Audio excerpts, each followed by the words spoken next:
Atee namni gajje'ee yeroo isaatiin eeggatee waan hin baranneef Jibriil amma dura dhufeetuma hacuucee qabee bari yeroo sadii hacuucemma.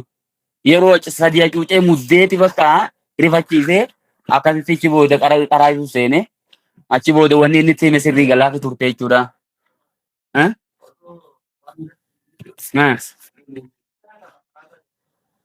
Eeyyuwa odoo quraanii irratti hin bu'in amma kun eega quraanii irra bu'ee galee booda achi booda malee kuni ergamaa alayhi salaatu wasalaam goda hiraa isa ture durumaanuu. Ibaadaa isaa silaa godhu san yeroo san akkatti salaatu kanallee beekuu baatu tafakkura godhuudhaaf dandeettii rabbii keessatti gadi lallaaluudhaaf goda hiraa issi galee ture ergamaan. Kaniifuu kuni odoo waa'iin ittiin godhamin duraa miti. Eega waa'iin issi godhamtee quraanii irra bu'ee galee ergamaan kaabaa jala dhaqeechi salaatu hoggaanichi dhaqe isaa sujuudi jiru faa irra jatan dhaqanii fuudhan faa huccuu isaatiin qabanii xiixi godhanii waan adda addaa irratti hojjetanii akkasuma dilluu gaalaa faa fuudhanii irra kaayan jechuudha. Ergamaa irratti kan sababaa kan itti marabbiin akkana jedheeni. Bismillahirrahmanirrahim jenneetti qaraana suuratul qadri suuraa halkan qadriidhaa dubbattu jechuudha halkan kabajaa ta'ee yookiin yoo halkan keessa dubbiin hundi filaanni waggaadhaa baafamu san qadar jechuun dhuguma qadri jechuun waan waggaa kana keessa hojjetamu taa'u gaafa san rabbiin baajata baafa jechuudha. Gaafa san bakka filaanni waggaadhaa ha duraanii ha addunyaa guutuu odoo bahee jiru hammoo waggaatiis halkan san keessa murteeffama. Bismillahirrahmanirrahim jenneetti qaraana. Innaa anzalnaahu jechuun nuti quraana kana ni buufne jemma rabbiin.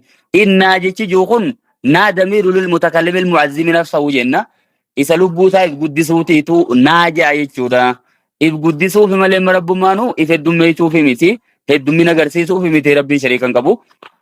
Anzalnaahu jechi jiru kunis innaa nuti anzalnaahu quraana kana ni buufne fi leeylatil qadri halkan kabajamtuu taate san keessa buufne je.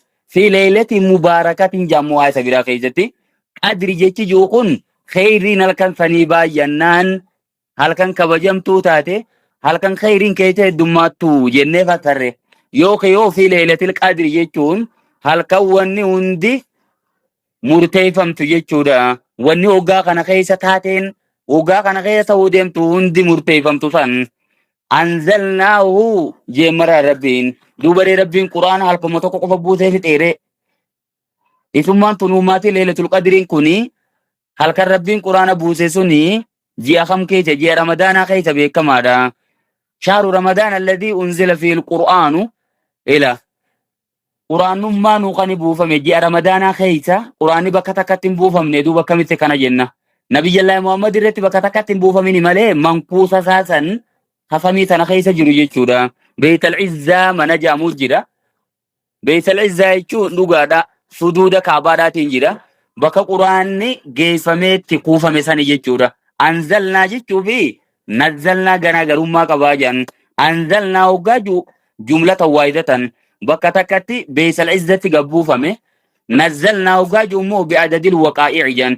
Akka kondiishinaatiin akka haalaatiin akka gaaffii ergamaa dhiyaatteetiin ayataan akkasitti ayata lama lamaan sadi fa'an akkatti buufame. Hoggaa nazzalnaa jennu alifattii gizee hin qabne ayataan buufamuu san jechuudha. Adada waqaa'i'aatiin taatee argamteetiin itti san adda baasuudhaaf buufamuun sun nazzalnaa jedhama. Anzalnaan ammoo bakka takkatti Beetal Izzatti gadi buufamuu sanii yeroo garii immoo isummaan kunuu wal jijjiiramumaatiiti. Takkuma takkaan buufamuu tanaanuu gizee garii anzalnaatiin jaamma rabbiini irra baay'ina haa ta'u jirre jechuudha nuti harkarra guddaa laallee dubbanne. Fi leeylatil qadri jechuun halkan kabajamtuu taate halkan kheyrii baay'ee qabdu san keessa buufne. Wama adraaka jechuun maaltu si beeksise? Maa leeylatul qadri jechuun waan halkan kabajamtuu sun taate maaltu si beeksise? Leeylatul itti himuu deema. Leeylatul qadri jechuun halkan kabajamtuu taate saniitu kheyruun jechuun caala. Min alfi shahr jechuun ji'a qumarra jechuudha. Ji'a quma leeysat fiyaa leeylatul qadri. Leeylatul qadriin keeysan jirre jechuudha. Ji'a quma jettee immoo akkasitti hin dhiisin. Ji'a quma leeylatul qadriin keeysan jirre sanirra jechuudha. Jiini qumni waggaa 83 fi ji'a 4 jechuudha. Amma kun ilaa umrii nama tokkooti ol ta'uu yeroo teenya tana fa'aa. Abreejii umrii uummata zamana kana jiruutii ol jechuudha. Nama lama fa'aa ol ni geessi. maaliif rabbiin dhiiru hikmaan rabbii leelatul qadrii ummata kanaa godheef maali?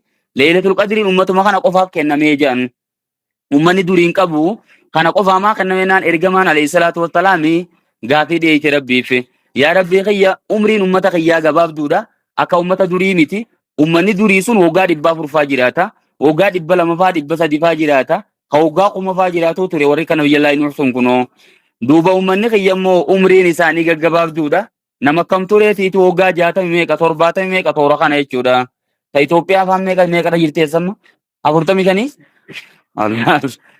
Tunfaan kuttee waydaranuu eeyyuwa amma duubaree sawwaa sanitti ergamaan gaafannaan rabbiin deebisaa tanaan deebitee kunu bakka tanaan qoybuudhaaf jecha leelatul qadrii ummata kanaaf kenne jechuudha. Bakka ummanni durii ibaadaa yeroo dheertuu jiraachuudhaan heddummeeffatan san isinis halkan tokkicha kana fayyadamuudhaan waan gartee namni waggaa 83 tuqaa 4 jiraate jechuudha bakka.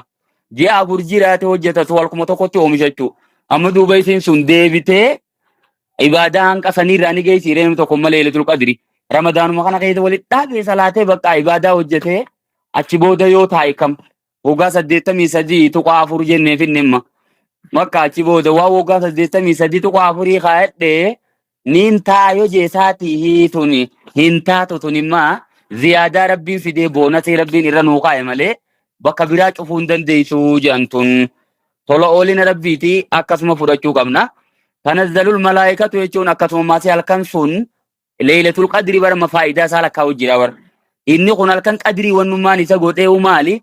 Ibaadaan itti keessa hojjetamte ibaadaa ji'a qumaa caaluu jechuu bakka. Ji'a qumaa halkan sun keessa jirre jechuudha. Akkasuma maasiis tanazzalul malaa'ikatu malaa'ikaan ni buutimmaas halkan san keessa. Warruuxu jechuun akkasuma jibriilees ni bu'a. Jibriil malaayikaa irraa garaagarummaa qaba moo maaliif ruuxii kana Jibriil jennee battare dhiiroo?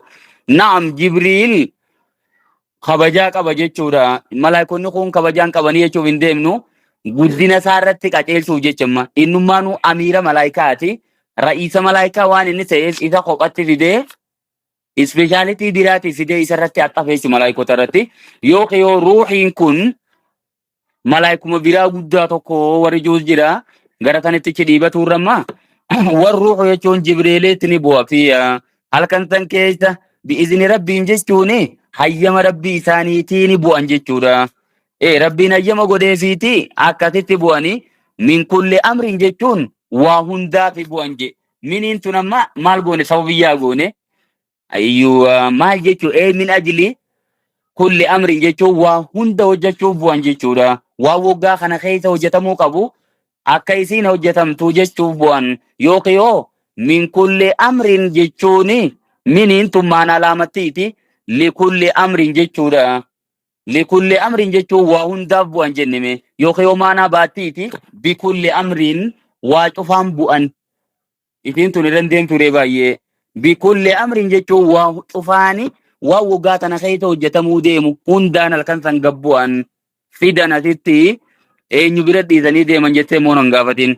Salaamun jechuun nagaya halkan sun. Salaamun hiya khabarun muqaddam ilaalamma kun. Hiya mubtadam muakhari halkan sun nagayuma qofayye. Qofa jecha yoo ni kenne salaamunii kana hiya dura dabarsuudhamma. Salaamun hiya jechuun halkan sun nagayuma qofa kuma jiruttu hatta maxlaa'il fajri jechuun hanqa fajriin bahutti. Hanqa fajriin bahutti halkan sun nagayuma qofa. Waan takka halkan san keessa rakkinni ka yeroo biraan jiru jechuudha. Yoo salaamunii halkan sun salaamtuu malaayikaatiin dhumayyan. Malaayikaan biyya keessa deemtee muslimtoota irra salaammatti. Yoo malaayikaan ifumaafuu walirra salaammatti. Hara hedduun fassaruu dandeenyaa jaan ammagaa. Taniifuu innaan zalnaan kun faayidaa leelatul qadriin qabu bu'aa halkan sun qabu nutti himsee waan guddoo ergaa guddoo nu dabarsite jechuudha.